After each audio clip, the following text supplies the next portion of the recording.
Первый татарский автобус, производство которого налажено на Челазе, будет стоить на 15% дешевле «Мерседеса» и на 30% дешевле «Икаруса». Хотя по техническим характеристикам он им не уступает. Причем сам факт, что все комплектующие для него производства в Татарстане, сегодня порадовали президента республики, который в Набережных Челнах лично познакомился с этой машиной.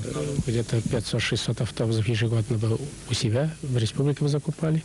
Остальное надо суметь продать. Главное, надо быть уверенным, что то, что ты сегодня делаешь, будет продано.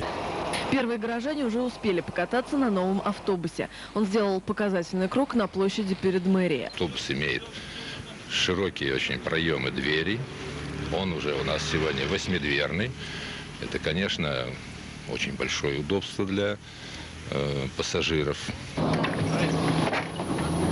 Автобус рассчитан на 114 человек, но может вместить и 180. Давкой никого у нас уже не удивить.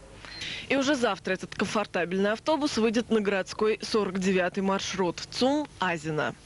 Счастливая примета. К памятнику Мусе Джалилю пришли с веселой компанией молодожены. Они-то и стали первыми пассажирами. Ведь известно, свадьба и снег делают все начинания удачными.